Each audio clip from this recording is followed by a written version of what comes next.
Welcome back to the class. एक chapter हमारा चल रहा है लेखांकन अनुपात। चैप्टर का नाम है लेखांकन अनुपात।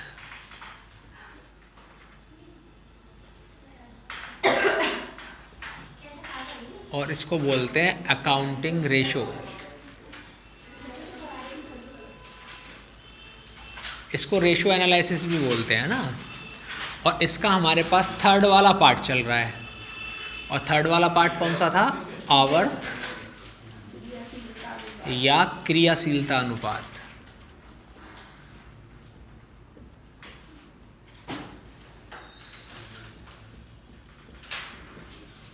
अंग्रेजी में बोलते हैं इसको टर्नओवर या एक्टिविटी रेशो। मैंने आपको पहले ही बताया था कि ये जो फॉर्मेट है या ये जो चैप्टर है ये क्लास 12th में भी तुमको पढ़ने को मिलेगा, आगे भी पढ़ने को मिलेगा। लेकिन यहाँ पे थोड़ा कम है इसका सिलेबस, है ना। छोटी छोटी बातें तुमको यहाँ पढ़नी है। जब ज़्यादा बातें तुम पढ़ोगे तो अगली क्लास में पढ़ोगे तुम। अब देखो इसके हमने कितने टॉपिक कर लिए? 5 6 चेक करके बताओ जरा एक बार। 7। तो अब 8वां टॉपिक चलेगा इसका। 8वां मतलब फॉर्मूला। 8वां फॉर्मूला है चालू संपत्ति आवर्त अनुपात। ठीक है, इसको बोलते हैं करंट असेट्स टर्नओवर रेशो। मैंने तुमको बताया था कि जितने भी टर्नओवर रेशो होते हैं ना, जिसके सामने आवर्त लिखा होता है, ये आवर्त कहाँ पे लिखा हुआ है? चालू संपत्ति के पास में। तो बटे में हमेशा आवर्त के वही आएगा जो उसके सामने लिखा हुआ है। बटे में क्या आने वाला है? चालू संपत्ति मतलब करंट असेट्स। तो इसका जो फॉर्मूला है वो बटे में क्या रहेगा? Current assets. और ऊपर जो वैल्यू रहती है क्या रहती है? Cost of goods sold. यहाँ तक बात समझ गए? इससे पहले जो फॉर्मूले हमने पढ़े हैं उसमें हमने कॉस्ट ऑफ गुड्स सोल्ड को निकालना सीखा है, किस तरीके से निकालते हैं। करंट असेट्स की बात रही, करंट असेट्स कैसे निकालते हैं। लेकिन फिर भी मैं दोनों बातें यहाँ पे लिख देता हूँ तुम्हारे लिए। तो कॉस्ट ऑफ गुड्स सोल्ड को हम 2 तरीके से निकाल सकते हैं। Cost of goods sold, cost of goods sold को जो हिंदी में बोलते हैं क्या बोलते हैं? बेचे गए माल की लागत। बेचे गए माल की लागत। फिर समझो, बात नहीं करो। बेचे गए माल की लागत को कैसे बनाते हैं हम? सबसे पहले हमको सेल्स हमारे पास होनी चाहिए और सेल्स में से माइनस करना पड़ेगा हमको ग्रॉस प्रॉफिट। Gross profit. अब याद क्या रखना है? बेचे गए माल की लागत की वैल्यू वो है जितना भी माल आप मार्केट में बेच रहे हो उस माल को बनाने में कितना कॉस्ट तुमने खर्च कर दिया है। मानो ये मार्केट तुम बेचना चाहते हो मार्केट में, अब 10 रुपये का इसको बेच रहे हो, 10 का तो बनाया नहीं होगा, ये 10 से कम का बनाया होगा। या फिर ऐसा हो सकता है कुछ कंपनी, कुछ फर्म या कुछ व्यवसाय ऐसे भी होते हैं जो अपने आप को मार्केट में स्थापित करने के लिए जितने रुपए की चीज़ बनाते हैं मार्केट में उतने की उसको बेच देते हैं। ठीक है, 10 रुपये की चीज़ बना के 10 रुपये का बेचते हैं। क्यों? सबसे पहले उनका काम होता है कि ग्राहक का भरोसा जीतना, अपनी क्वालिटी दिखाना। जब ग्राहक भरोसा करेगा, क्वालिटी देखेगा तो आगे फिर उसको खरीदेगा, तब फिर इसका प्राइस वो बढ़ा देंगे।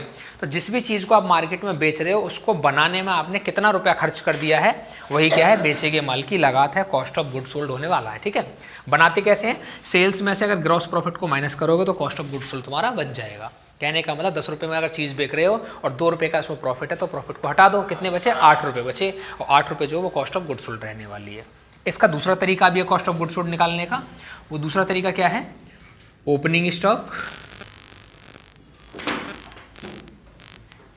Plus purchase plus direct expenses और माइनस क्लोजिंग स्टॉक।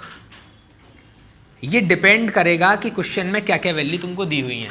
अगर क्वेश्चन में सेल और ग्रॉस प्रॉफिट दिया तो इससे निकालना है, सेल और ग्रॉस प्रॉफिट नहीं दिया तो फिर ये दिया तो इससे निकालना पड़ेगा।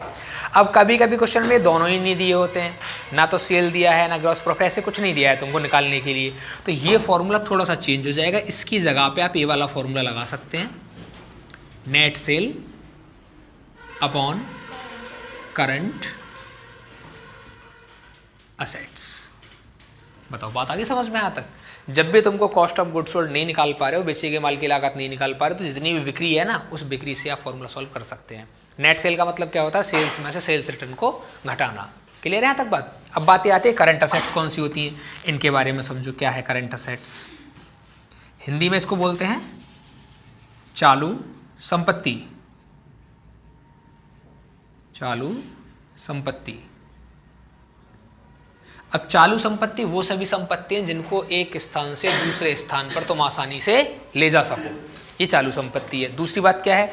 जिनको 12 महीने से पहले के टाइम में तुम कैश में कन्वर्ट कर सको, है ना, कैश में बदल सको। अगर मैं तुमको बोलूँ कि बिल्डिंग तुम्हारे पास है और बिल्डिंग जो वो 400 गज की बिल्डिंग है, क्या तुमको उससे 1 साल में उसको कैश में कन्वर्ट कर पाओगे? पॉसिबल नहीं है, उसको बेचने में टाइम लग जाएगा। मैं तुमको बोलो अनूपसर में एक बिल्डिंग है, उसको ले जाओ बुलंदशहर में उठा के, पॉसिबल है? ये पॉसिबल नहीं है। तो कुछ चीज़ें ऐसी होती हैं जिनको एक स्थान से दूसरे स्थान पर ले जाना पॉसिबल नहीं है, और ना ही उनको जल्दी से कैश में कन्वर्ट करना पॉसिबल है। तो वो सारे के सारे आते हैं नॉन करंट में, मतलब फिक्स असेट्स में, है ना, स्थायी संपत्तियों में। और जिनको एक स्थान से दूसरे स्थान पर लेके जा सकते हो, वो सारे के सारे आते हैं चालू संपत्ति, मतलब करंट असेट्स में। जैसे तुम्हारे पास कैश है, 10,000 रुपये है, तुम आराम से कहीं भी ले जा सकते हो। बैंक में पैसा है, कहीं भी ले जा सकते हो ना। तो ये सारी चीज़ें करंट असेट्स रहेंगी। आएगा क्या क्या इसमें, वो मैं लिख देता हूँ यहाँ पे। पहले भी बता चुका हूँ इसके बारे में। कैश आता है, बैंक में जो बैलेंस है वो आएगा, डेटर्स आएगा, डेटर्स का मतलब होता है देनदार, BR बिल्स रिसीवेबल, ऐसा कोई भी विपत्र जिससे कि आप पैसा प्राप्त कर सकते हैं किसी को दिखा के, विपत्र होता है, ठीक है। इसके बाद में शॉर्ट टर्म इन्वेस्टमेंट,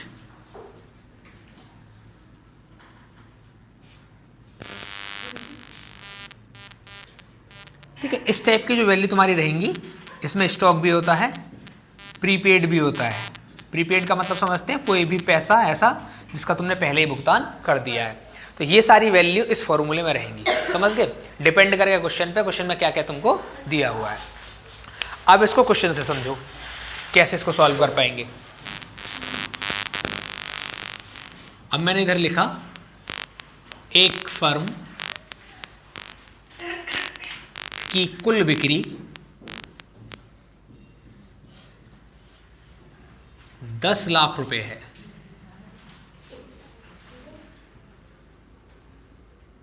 तथा विक्रय वापसी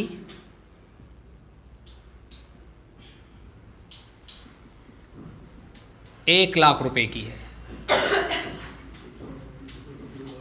यहां पे लिखा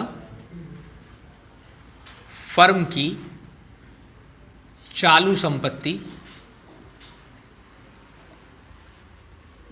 4,50,000 रुपए की है। आंसर में पूछा है चालू संपत्ति आवर्त अनुपात बताओ।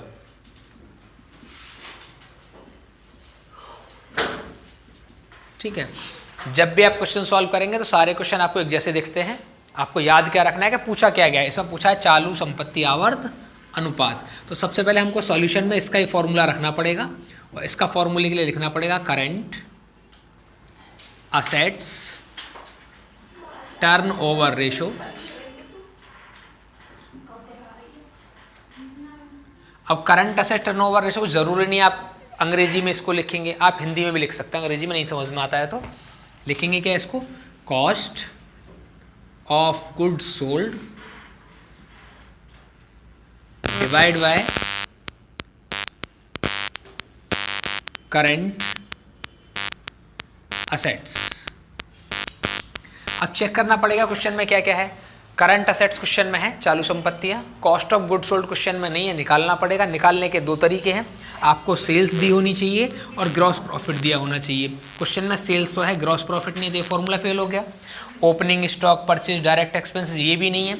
अब ये दोनों नहीं है तो इसकी जगह पे क्या रखना पड़ेगा, नेट सेल वाला फॉर्मूला रखना पड़ेगा। तो ये फॉर्मूला हो गया फेल, तो इस फॉर्मूले की जगह पे रखना क्या है, या लिखना पड़ेगा net sale divide by current assets. अब नेट सेल कैसे बनता है, नेट सेल बनता है बेटा total sale minus sales return. SR का मतलब है sales return divide by current assets. इसको करेंगे सॉल्व। देखो सेल कितने की दी है, 10 लाख रुपए, माइनस कितने रुपए का है, 1 लाख। सेल्स रिटर्न, विक्रय वापसी 1 लाख की है। करंट असेट्स की वैल्यू कितनी है, 4,50,000। कितना हो जाएगा ये, 9 लाख डिवाइड बाई 4,50,000।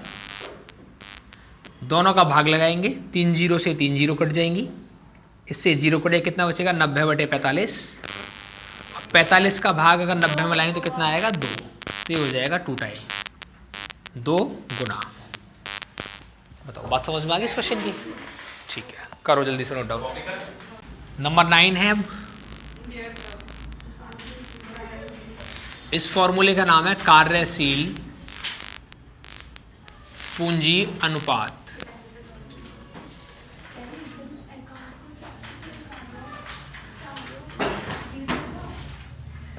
कार्यशील पूंजी आवर्त अनुपात।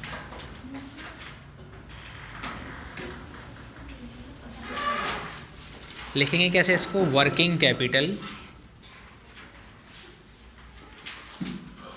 Turnover ratio.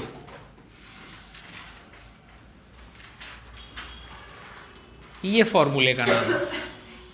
अब इसका फॉर्मूला कैसे बनता है, मैंने तुमको बताया था कि जिस भी वैल्यू के सामने आवर्त लिखा होगा हमेशा वही बटे में जाएगा। बटे में क्या जाएगा, वर्किंग कैपिटल।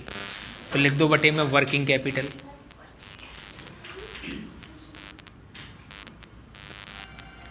और ऊपर रहेगा कॉस्ट, ये सबके साथ है, कॉस्ट ऑफ गुड सोल्ड। और कॉस्ट ऑफ गुड सोल्ड अगर क्वेश्चन में नहीं मिल पाता है पिछले के जैसे, तो उसकी जगह पे सेल्स लगा सकते हैं हम, या net sales divide by working capital. तो इसमें जो दो वैल्यू दे रखी हैं तुमको, कॉस्ट ऑफ गुड सोल्ड या नेट सेल, ये तो पुराने जैसे फॉर्मूले की वैल्यू है, आप इसे निकाल सकते हैं। नई वैल्यू इसमें वर्किंग कैपिटल है। वर्किंग कैपिटल क्या होती है, इसको समझो। वर्किंग कैपिटल का क्या मतलब है, इसको बोलते हैं चालू पूंजी। चालू पूंजी का रियल में मीनिंग ये है कि जो भी बिजनेस आप कर रहे हैं उस बिजनेस में कितना पैसा ऐसा है जो अभी मार्केट में लगा हुआ है, जिनसे सामान खरीदा जा रहा है, जिनकी वजह से सामान बेचा जा रहा है, किसी को पैसा उधार दिया जा रहा है, किसी से पैसा उधार लिया जा रहा है। आप ऐसे मान लीजिए आपने अपने बिजनेस के लिए 10 लाख रुपए निकाल के रखे कि 10 लाख रुपए से बिजनेस करेंगे, बैंक में पैसा रख दिया जमा करके, है ना। और उस 10 लाख रुपए में से 8 लाख रुपए का टर्नओवर आपका चल रहा है, मतलब अगले 2 लाख रुपए आपने यूज़ नहीं किए हैं पूरे तरीके से। 8 लाख रुपए से आप सामान खरीदते हैं, बेचते हैं, किसी को उधार देते हैं, किसी की सैलरी का पेमेंट करते हैं, मतलब जो पैसा आपका चालू हालत में चल रहा है ना बिजनेस में, वही क्या है, चालू पूंजी है ना। वही वर्किंग कैपिटल आपकी रहने वाली है। और बाकी जो 2 लाख रुपए अलग रखे हुए हैं वो भी ऐसे के ऐसे ही रखे हैं। तो जितना पैसा आप रनिंग में चला रहे हैं ना, जितने पैसे को आप यूज़ कर रहे हैं सामान को खरीदने में, सामान को बेचने में, किसी की सैलरी को पेमेंट करने में, कहीं से कुछ लेने में, किसी को कुछ देने में, तो वो सारा का सारा कहाँ आएगा, वर्किंग कैपिटल में आएगा, चालू पूंजी में आएगा। ठीक है, अब इसको निकाल कैसे पाते हैं, क्वेश्चन में डायरेक्ट तो बोलता नहीं है वो कि 10 लाख रुपए लगाएं जिसमें से 8 लाख रुपए तुमने यूज़ कर लिया, ऐसा कभी नहीं बोलेगा, निकालना पड़ता है हमको ये। इसको निकालते कैसे हैं, इसको निकालने का तरीका ये है कि आपके पास जो टोटल करेंट असेट्स हैं, टोटल करेंट असेट्स में से आपको टोटल करेंट लायबिलिटीज जो उनको घटा देना होता है।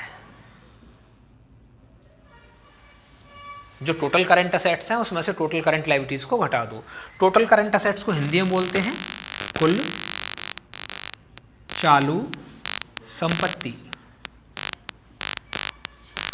और इसको बोलते हैं कुल चालू दायित्व। संपत्ति वो जिनको मार्केट में बेच के पैसा मिल सकता है, दायित्व वो जिनका कि फ्यूचर में पेमेंट हमको करना पड़ेगा। इन दोनों के बीच का जो डिफरेंस है वही क्या है, वर्किंग कैपिटल होने वाला है। यहाँ तक बात समझ में आ गई। अब एक क्वेश्चन से समझते हैं इसको। देखो मैंने यहाँ पे लिखा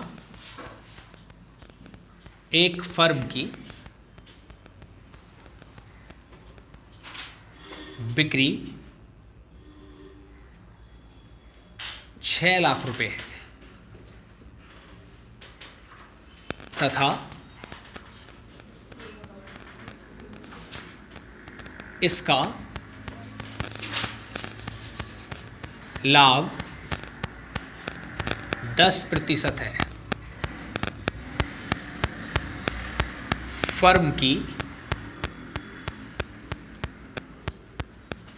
कुल चालू संपत्ति 2,80,000 रुपया तथा कुल चालू दायित्व 1,00,000 रुपये हैं। पूछा है कार्यशील पूंजी आवर्त अनुपात बताओ। मैंने पहले ही बताया सारे क्वेश्चन एक जैसे ही दिखते हैं एग्जाम में या वैसे भी। देखो ये क्वेश्चन बिल्कुल सेम वैसा ही है पहले जैसा, लेकिन इसमें क्या कार्यशील पूंजी आवर्त अनुपात आपसे पूछा है। तो याद रहे क्वेश्चन किसी भी चैप्टर का हो जो आपसे पूछा जा रहा है ना, सबसे पहले उसके बारे में सोचना है आखिर पूछा क्या है, फॉर्मूला क्या होगा इसका। तो इसका फॉर्मूला हमको बनाना पड़ेगा। मैंने बताया था कि आवर्त जिसके सामने लगे उसके डिवाइड में क्या लगाना है, कार्यशील पूंजी। जो भी सामने लिखा है वो डिवाइड में लगाना है। क्या लिखा है, वर्किंग कैपिटल। यहाँ पे तो क्या आएगा, वर्किंग कैपिटल। और जितने भी आवर्त वाले क्वेश्चन हैं उन सब में या तो सेल्स आता है या कॉस्ट ऑफ गुड सोल्ड आता है। तो हम यहाँ पे वैसे तो मेन फॉर्मूला ही लिखेंगे, कॉस्ट ऑफ गुड सोल्ड। अगर ये किसी वजह से नहीं मिल पाता है तो फिर इसकी जगह पे हमको सेल्स लिखना है। ऐसा कभी नहीं करना है कि आपको यहाँ मिल तो सकता है लेकिन आप नहीं ढूंढ पा रहे हैं तो आपने सेल्स लिख दिया तो गलत हो जाएगा, फिर वो ढूंढना पड़ेगा आपको। ठीक है, देखो अब कॉस्ट ऑफ गुड सोल्ड कैसे बनेगा, उसके लिए हम क्या कर सकते हैं। हमको पहले से पता है, इसमें तो नहीं लिखा मैंने, हमको पता है क्या कि अगर बिक्री में से जो सेल्स है उस सेल्स में से अगर मैं ग्रॉस प्रॉफिट को घटा दूं तो मेरा कॉस्ट ऑफ गुड सोल्ड बन जाता है। इसको यहाँ लिखेंगे हम sales minus gross profit divide by working capital. कैसे बनती है मैंने इधर बनाया अभी है ना, total current assets, total current assets minus total current liabilities. इसको करेंगे सॉल्व। सेल दे रखा हमारा कितना, 6 लाख माइनस कितना 10%, ऐसे लिख के छोड़ दिया। ये कितना है 2,80,000 माइनस कितना 1,00,000। इसको करेंगे आगे सॉल्व। बेटा 6 लाख में से कितना घटाना है 10%। किसका 10%, इसी 6 लाख का, इसी 6 लाख का। तो लिखेंगे यहाँ पे 6 लाख का 10%, ऐसे निकालते हैं ना, डिवाइड बाई ये दोनों घटेंगे कितने बचेंगे 1,80,000। सॉल्व करेंगे इधर कितना आएगा बेटा 6 लाख और माइनस का इसका बनेगा 60। देखो 2 जीरो से 2 जीरो कट जाएंगी, 60,000 डिवाइड बाई 1,80,000। सॉल्व करेंगे 6 लाख में से कितना घटाना है आपको 60,000, ये बचेगा 5,40,000 डिवाइड बाई 1,80,000। सॉल्व करेंगे, देखो 3 जीरो से 3 जीरो कट गया, इस जीरो से ये भी कट गया, कितना बचा हमारे पास 54/18। 18 का भाग कितने जा जाएगा 3, और ये क्या है 3 टाइम। ये इसका आंसर है। कहने का मतलब वर्किंग कैपिटल जो हमने लगा के रखी है अपनी फर्म में वो 3 गुने लगा के रखी है जितना हमारा टर्नओवर चल रहा है। जितना माल हम खरीद रहे हैं बेच रहे हैं उसकी जगह पे हमारी वर्किंग कैपिटल 3 गुना, मतलब हम 3 गुना ज़्यादा टर्नओवर कर रहे हैं अपने साथ। समझ गए तक बात, ठीक करो कॉपी। 9 हो गए, 10 देखो।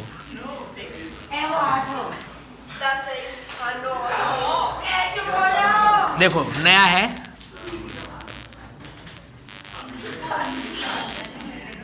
पूंजी अथवा शुद्ध मूल्य।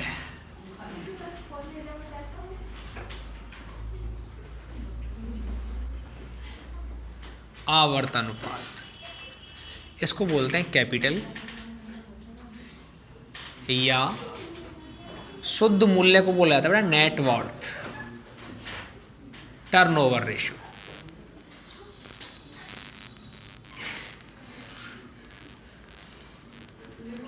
दोनों का मतलब समझो, पूंजी का मतलब क्या है और शुद्ध मूल्य का मतलब क्या है, नेटवर्थ का मतलब क्या है। आपने कई जगह पे सुना होगा, अखबार में कहीं पे भी है ना, कि बिल गेट्स की नेटवर्थ इतनी है, मुकेश अंबानी की नेटवर्थ इतनी है। नेटवर्थ का मतलब ये है कि वो जो बिजनेस कर रहे हैं ना, उस बिजनेस का टोटल प्राइस कितना है प्रेजेंट में। अगर वो उस बिजनेस को बेचना चाहता है या कोई व्यक्ति उसके बिजनेस को खरीदना चाहता है तो कितना रुपया उसको पेमेंट करना पड़ेगा। मान लीजिए आपका कोई घर है और घर को आप अगर सेल करना चाहते हैं तो घर की नेटवर्थ कितनी है। नेटवर्थ का मतलब है प्रेजेंट में उसकी कीमत कितनी है, वो कितने रुपए में सेल हो जाएगा। इस बात से कोई मतलब नहीं है कि आपने वो कितने में बनाया था, कितने में खरीदा था, कोई मतलब नहीं है। प्रेजेंट में वो कितने का बिक जाएगा, ये नेटवर्थ है, उसकी शुद्ध मूल्य रहने वाला है। ऐसे ही हर एक फर्म की पूंजी होती है। आपने कोई बिजनेस 10 साल पहले 10 लाख रुपए में बनाया था तो ये बात कंफर्म है कि अभी वो 10 लाख का नहीं होगा। आपने अगर अच्छे से काम किया होगा, बिजनेस ने ग्रोथ किया होगा, प्रॉफिट को कमाया होगा, तो बिजनेस कहाँ पहुँच गया होगा, 10 से 20 पे, 20 से 30 पे, 30 से 40 पे भी पहुँच चुका होगा। और ऐसा भी हो सकता है कि 10 लाख की जगह 10,000 रुपये का भी रह गया हो, है ना। तो आप ऐसा कभी नहीं जान सकते, ऐसा कभी नहीं मानेंगे आप कि आपने अगर 10 लाख में बिजनेस का भी स्टार्ट किया था तो आज भी वो 10 लाख में ही बिकेगा। वो 10 से कम में भी बिक सकता है और 10 से ज़्यादा में बिक सकता है। तो शुद्ध मूल्य का मतलब है कि किसी भी संपत्ति का या किसी भी बिजनेस का, किसी भी चीज़ का कोई भी प्रेजेंट वैल्यू कितना है, मार्केट में कितने रुपए में सेल हो सकता है, उसकी मार्केट में वैल्यू कितनी है, वो उसकी नेटवर्थ होने वाली है। समझ गए वाली बात को? ठीक है। अब इसका आवर्त कैसे निकालेंगे? देखो आवर्त लिखा हुआ है इसके सामने, ये दोनों बात एक ही होती है, पूंजी भी और शुद्ध मूल्य भी। तो इसको हमें बटे में रखना पड़ेगा। बटे में क्या रखेंगे? बटे में रखना पड़ेगा हमको कैपिटल, और कैपिटल का दूसरा नाम होता है शेयर होल्डर फंड। जब आपने शेयर वाले क्वेश्चन पढ़े थे तो वहाँ पे एक हेडिंग आता ना इक्विटी एंड लायबिलिटीज, उसमें आता था शेयर कैपिटल, फिर शेयर होल्डर फंड, 3 टाइप की कैपिटल ऐसे है ना। तो कैपिटल को शेयर होल्डर फंड भी बोलते हैं। मैं इसको अभी समझाऊंगा और डिटेल में थोड़ा सा। और जो दूसरी बात मैंने लिखी है शुद्ध मूल्य, इसको बोलते हैं और लगा के अथवा, और इसको बोलते हैं नेटवर्थ। तो नेटवर्थ और कैपिटल दोनों बात एक ही हैं, तो आप अलग अलग इनको ना समझें। ऊपर रहेगा आपका कॉस्ट ऑफ गुड सोल्ड, और अगर किसी वैसे क्वेश्चन में कॉस्ट ऑफ गुड सोल्ड नहीं मिल पा रहा है तो फिर नेट सेल ही काम करेगी आपकी। या मैं यहीं पे इसको आगे बढ़ा देता हूँ, या नेट सेल। अब एक्सप्लेनेशन किसका देना है? कैपिटल का, शेयर होल्डर फंड का, या नेटवर्थ का? इन तीनों में से क्यों एक? तो हम समझ सकते हैं शेयर कैपिटल क्या चीज़ होती है। शेयर कैपिटल को बोलते हैं बेटा अंश पूंजी। अब अंश पूंजी का मतलब है कि किसी भी व्यक्ति ने जितना पैसा अपने बिजनेस को बनाने में लगाया हुआ है वो सारी की सारी उसकी पूंजी है। मानो आपके पास, आपके घर में 20 लाख रुपया है, लेकिन एक बिजनेस को बनाने के लिए आपने जो है उसमें से 10 लाख रुपए निकाल के कोई बिजनेस स्टार्ट कर दिया आपने, तो बिजनेस में कैपिटल कितने की है? 10 लाख की है। जितना रुपये से आप सामान को खरीद रहे हैं और बेच रहे हैं, बिजनेस में लगा के चल रहे हैं, वो सारा का सारा आपका कैपिटल है, वो आपने पैसा लगाया हुआ है। लेकिन जो आपने घर में संभाल के रखा है वो आपका कैपिटल नहीं है, वो पैसा है आपके पास, रोकड़ है वो आपके पास, ठीक है। अब इसमें आता क्या क्या है? इसमें एक तो आता है बेटा इक्विटी शेयर कैपिटल। 2 टाइप की कैपिटल होती है ना, इक्विटी शेयर कैपिटल। दूसरा क्या होता है? Plus preference share capital. 2 तो कैपिटल आती हैं इसमें। इसके बाद में एक वैल्यू और आती है, कंपनी या फर्म जितना भी फायदा कमाती है, फायदा भी हमारी कैपिटल में ऐड हो जाता है। ऐसे समझ लो, आपने अगर 1 साल पहले 2 लाख रुपए लगा के बिजनेस शुरू किया और इन 2 सालों में या इन 1 साल में आपने 20,000 रुपये और कमा लिए, लेकिन वो खर्च नहीं किए, वो बिजनेस में ही लगा दिए, तो बिजनेस जो है 20,000 रुपये से बढ़ जाएगा। तो कहने का मतलब है जितना भी आप फायदा कमाओगे बिजनेस से, बिजनेस इतना ऊपर चलता चला जाएगा। और ऊपर चलने का मतलब क्या है कि उसकी कैपिटल बढ़ती चली जाएगी। पहले एक छोटी शॉप खोलेंगे, फिर उसमें काम करेंगे, पैसा कमाएंगे, फिर और बड़ी शॉप होगी। कैसे बड़ी? घर से पैसा नहीं लगाना है, फिर वो खुद कमाएगी और खुद उसमें लगाया जाएगा। तो इसमें एक वैल्यू और ऐड हो जाती है जिसको बोलते हैं रिजर्व एंड सरप्लस। और इस रिजर्व एंड सरप्लस को क्या बोलते हैं? प्रॉफिट, है ना। यही होता है प्रॉफिट, जितना भी कंपनी ने कमाया। क्लियर है यहां तक बात? अब इसका एक क्वेश्चन देखो, फिर आएगी बात समझ में। मैंने यहां पे लिखा है, छोटा सा क्वेश्चन लिखेंगे। एक फर्म की पूंजी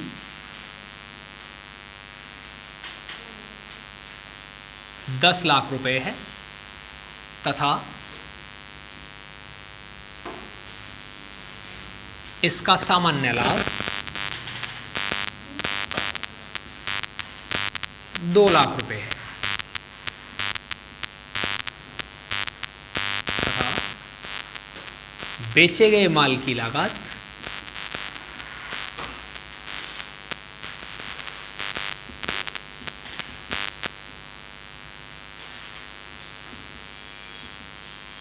24 लाख रुपए।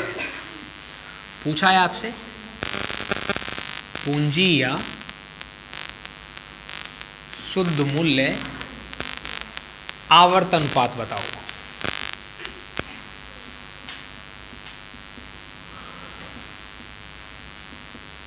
मैंने लास्ट टाइम भी बताया कि जिसके बारे में वैल्यू पूछी गई है उसी का फॉर्मूला आपको लिखना है। तो फॉर्मूला किसका रहेगा? Net worth turnover ratio. और नेट वर्थ टर्नओवर रेशो का फॉर्मूला इधर हमने लिखा है भी, क्या है? Cost of good sold. अगर कॉस्ट ऑफ गुड सोल्ड नहीं निकाल पाते हो तो सेल्स काम करेगी, और डिवाइड बाय नेट वर्थ। और नेट वर्थ का मतलब है कैपिटल। देखो कॉस्ट ऑफ गुड सोल्ड कितना दिया हुआ है हमको, ये रहा, बेचे गए माल की लागत। बेचे गए माल की लागत कितना? 24 लाख रुपया। नेट वर्थ में क्या क्या आता है? कैपिटल आती है प्लस प्रॉफिट आता है, इसका लाभ 2 लाख रुपया। दोनों को सॉल्व करेंगे। 24 लाख डिवाइड बाई 10 लाख